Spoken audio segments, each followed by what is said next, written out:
Bonjour à tous, eh bien nous voici fin février, l'hiver est en train de se retirer tout doucement, on va bientôt rentrer dans la période plus favorable du printemps avec le réveil des beaux poissons, mais fin février c'est aussi pour moi évidemment le moment de vous présenter le tout dernier numéro d'InfoPêche, le numéro de mars-avril que voici et que nous allons feuilleter ensemble. Alors on commence avec la couverture et un magnifique gardon pris par le pêcheur anglais James Robbins, que vous connaissez peut-être si vous avez eu l'occasion de vous rendre sur le dernier SIPAC ou si vous consultez les vidéos que nous mettons en ligne sur notre chaîne YouTube InfoPêche et qui ont beaucoup de succès. Alors, on a tout d'abord le sommaire et l'édito comme toujours, puis vos questions et nos réponses d'experts, encore une fois sur tous les domaines possibles, que ce soit technique, tactique, les appâts, les amorces, etc. Je vous donne aussi les dates de mes prochains rendez-vous pour parler de différents thèmes de ce magazine sur notre chaîne YouTube. Et puis, on attaque ensuite avec le sujet, le gros dossier de David Ewing. Alors, il nous explique comment éviter la bredouille. Et oui, tous les pêcheurs connaissent ça, hein. On a beau être expérimenté, être technique, il y a toujours un moment donné où on se trouve dans cette situation où après 90 minutes, 2 heures de pêche, on n'a toujours pas vu le flotteur bouger. Et donc, David nous explique qu'est-ce qu'il faut faire. Est-ce qu'il faut commencer par changer sa stratégie d'amorçage? Est-ce qu'il faut changer de montage, pêcher plus léger, pêcher plus fin, changer d'èche, changer carrément de coin de pêche? Voilà, il aborde évidemment comme toujours dans le moindre détail tous les aspects de ce sujet et je pense qu'il va vous donner de précieux conseils si vous vous retrouvez dans cette situation. Et encore une fois, vous inquiétez pas, on s'y retrouve tous un jour ou l'autre. Ensuite, on a les bons coups, donc les meilleurs coins de pêche à travers la France, que ce soit dans le domaine public ou les plans d'eau privés, hein, ils s'en ouvrent quasiment tous les mois. Puis on aborde la partie technique et tactique proprement dite. On commence avec un sujet de Sébastien Rousseau qui nous explique, voyez, comment pêcher les carpes dans des eaux encore froides. Alors il conseille plutôt d'utiliser dans ce cas-là des amorces plutôt que des pelets, et en particulier les amorces de couleur verte qui sont très populaires en Angleterre, dans tout le Royaume-Uni en général, mais beaucoup moins utilisées en France, alors que c'est une amorce qui se révèle vraiment efficace dans les eaux froides. Ensuite, on a le carré d'as avec, comme je l'avais dit la dernière fois, des champions qui changent en fonction des thèmes abordés. Cette fois-ci, c'est le choix des élastiques et les champions sont le grand champion italien Jacopo Fassini, Tamas Walter qu'on avait déjà le mois dernier, le hongrois, Frank van Parich pour la Belgique et William Raisin pour l'Angleterre. Donc vraiment 4 immenses champions qui abordent le thème des élastiques. Ils nous expliquent quel type d'élastiques ils utilisent en fonction de tel type de pêche et aussi les manières de les monter. Vous voyez qu'ici, par exemple, Jacopo Fassini a un système de montage d'élastiques avec 2 diamètres d'élastiques différents qui est particulièrement ingénieux et vraiment très intéressant. Alors William Raisin, évidemment, nous reparle des fameux hydroélastiques de chez Daiwa qu'il utilise depuis des décennies, mais il nous parle aussi du tout nouveau hybride élastique, donc un élastique hybride de la marque Daiwa, de même que, évidemment, Tamas Walter.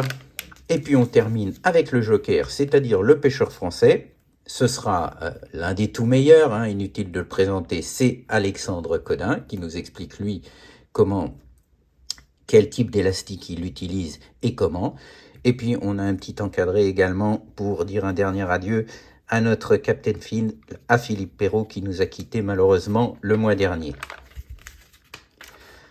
Ensuite, on a donc le sujet avec James Robbins, un sujet sur les bases de la pêche à l'anglaise, parce qu'on a de plus en plus de questions, en particulier des plus jeunes générations, sur ce type de pêche, parce qu'ils l'ont très peu pratiqué. Il faut avouer que quand même la pêche à l'anglaise ces 10 dernières années a été de moins en moins à la mode, on va dire.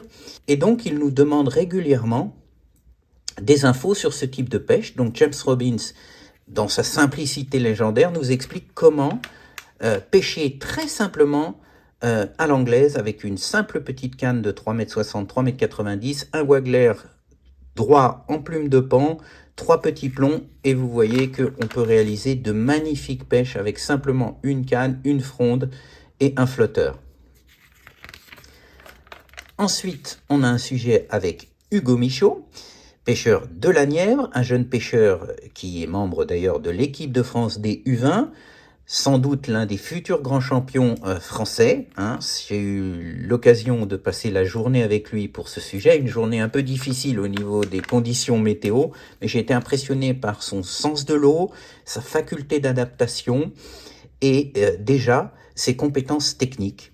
Alors, il revient sur le fameux montage double charge, popularisé à son époque par Didier Delannoy, Alan Scottorn ou désormais par Damien Lemdani. Mais Hugo en est également un fervent adepte et il nous explique surtout comment régler votre ligne quand vous pêchez avec ce type de montage.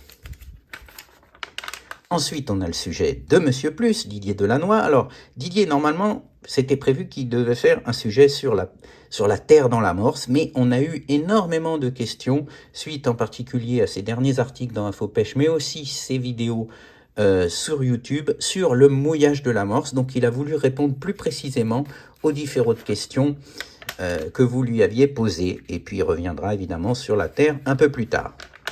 Ensuite, on a un sujet de Nicolas Quénon, avec Pierre-François de Skepers, l'un des tout meilleurs pêcheurs de gardons belges. Alors on se retrouve un peu dans la situation évoquée par David Ewing dans son dossier, une pêche extrêmement difficile, très peu de touches, et on voit, alors là, en pratique, comment un champion comme Pierre-François se débrouille dans ces conditions très difficiles. Il nous donne également sa recette d'amorce pour le gardon.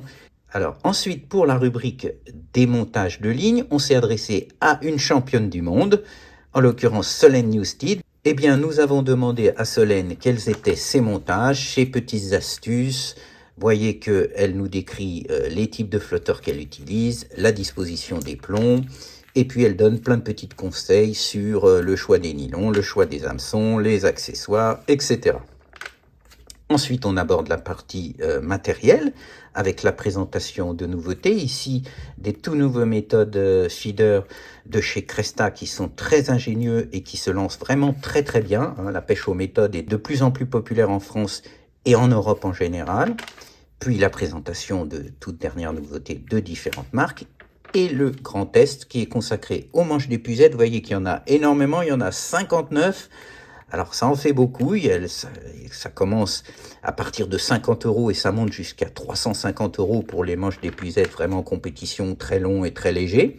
Alors comme à notre habitude, on les a mesurés, on les a pesés, etc. afin de vous donner des indications les plus précises possibles pour faire le meilleur choix en fonction de vos conditions de pêche.